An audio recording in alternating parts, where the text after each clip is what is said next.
So 16 wins and 4 losses. If you go back and look at the NBA champions that have 4 or fewer playoff losses in their run, they're all dynasties. The Warriors, Spurs, Lakers a couple of times, Spurs again, Bulls 4 times, Pistons. They're all dynasties. Denver didn't just win the finals, they mowed over the league. And you know, basketball has made several key pivots since I've been watching it.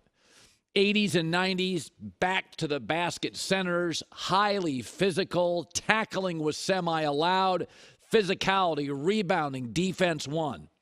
And then about 2004, they eliminated the hand check. The game got faster, guards, the tempo, blazing speed. 2014, 2015, the small ball warrior, three-point revolution. And do we have another one? Jokic. Giannis and Jokic, 7-foot guys handling the ball.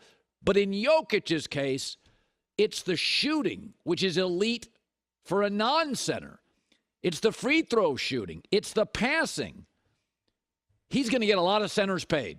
It's historically unique. The NBA is getting very international, and these international bigs are highly skilled. They make the flashy domestic American guards less relevant. Jokic is kind of doing a Steph Curry.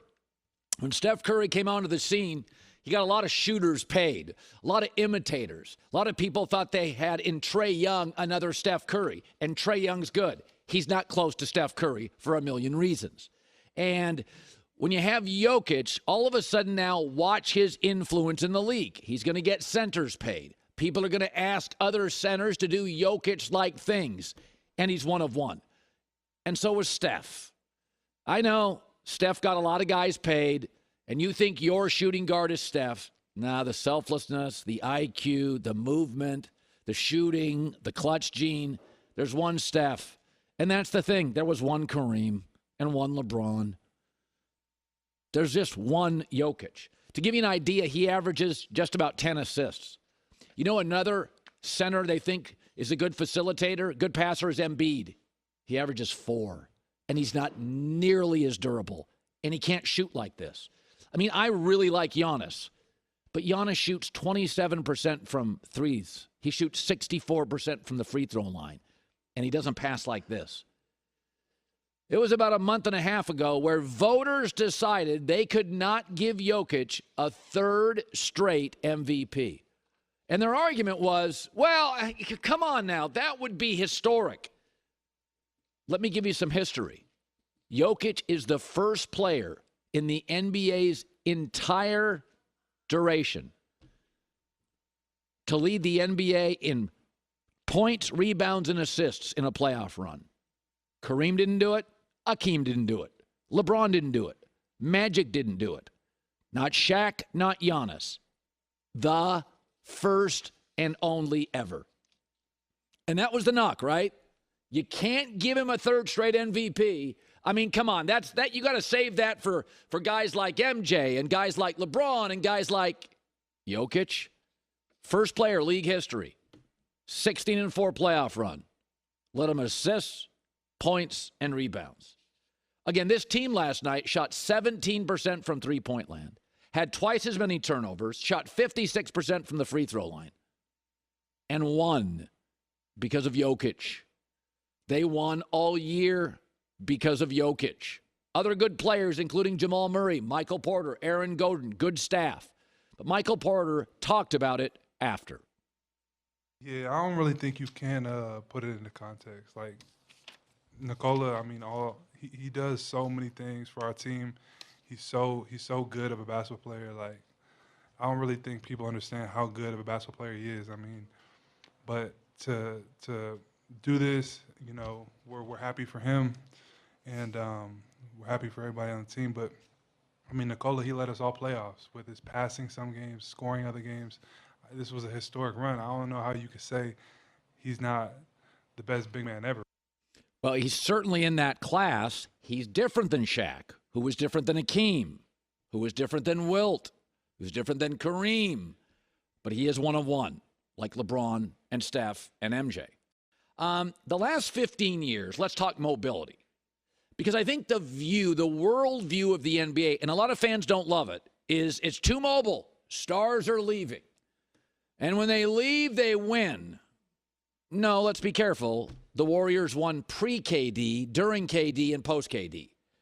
LeBron moved around the league, and he won wherever he went.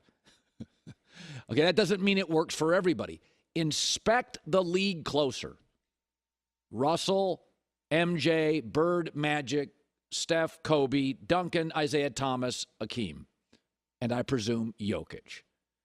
Multiple championships, stayed with one organization, were patient, and let them build around them.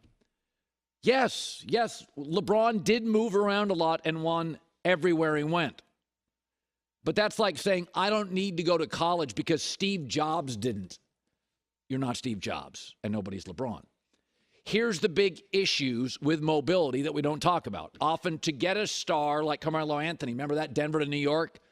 You got to give up rotational players that are valuable, draft capital. And the other thing is, you don't give your front office time to build and plan and execute. If you go back and look at LeBron, yes, he moved and he won, but there were always weird, odd fits. Kyrie Irving, LeBron's going to run the offense. Eventually, Kyrie didn't like it. Hey, Bosh, hey, Kevin Love, can you move away from the basket? They sacrificed part of their careers, big chunks of their stats to appeal and appease LeBron. Dwayne Wade and LeBron took a couple of months to figure out how to play together. I still contend they were not a great fit. They were just great players. Denver's players, because of patience, it allowed the front office to draft and develop and have a plan and take time and now execute. Chemistry develops when a front office finds a star and can methodically build around the star. That's why when you watch Denver, you don't think about it. Nobody was talking about Aaron Gordon before the playoffs started. But when he got in foul trouble last night, you're like, oh, my God, Aaron Gordon's off the court. They're in trouble. That's what staying put does. You're not desperate. The pieces work. They fit. But it takes patience. And I understand none of us have a lot of that.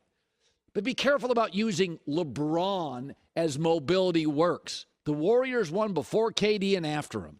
LeBron's a one-on-one. Can't count him. And Mike Malone talked about the slow build, the smart build, the loyalty by Denver. Pat Riley said something many years ago.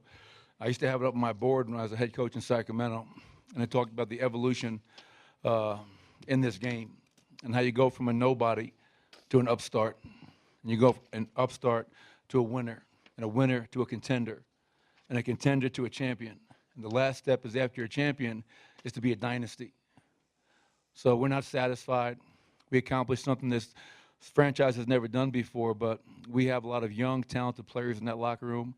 And I think we just showed through 16 playoff wins what we're capable of on the biggest stage in the world. And what's really great about Denver, which has always been an underrated sports city, they love everything, is that there's some physical players that are hard to replicate. I mean, Aaron Gordon, what's the duplicate of Aaron Gordon in the league? That long. You notice how gassed Jimmy Butler was? That's Aaron Gordon leaning on him. Bigger, stronger, physical. Jimmy Butler was literally hiding last night for a quarter. He was completely gassed. And Jimmy Butler's a great player. But a bigger, stronger man on you for 7 games is a lot. Then they had Christian Brown, the young kid, on Jimmy Butler. Again, draft, take time, develop, find a place he fits. I don't think you can find another Aaron Gordon. Michael Porter for 6'10 and a half, long, uniquely skilled. Jokic. A lot of these championship teams, you can lose a shooting guard. There's a lot of guys in the world that can hit a three. There's not a lot of Aaron Gordon bodies. There's not a lot of Jokic bodies. There's not a lot of Michael Porter bodies. This is a very unique lineup, hard to match up against, hard to replace, hard to duplicate, and those guys are going to be around for a long, long time. You know, we said during the year We pay attention during the regular season when the ratings aren't as good, J-Mac. We pay attention to flashy players and sensational players and fireworks shows. But I found Denver fascinating to watch. They remind me a little of the old school Bird Celtics when they had Parrish's length and McHale's length. And at one point they had Bill Walton and Larry Bird. They were just long and they were feisty, and Bird could do unique things and Jokic can do unique things. Length and size. It's a little old school basketball, and I loved watching it.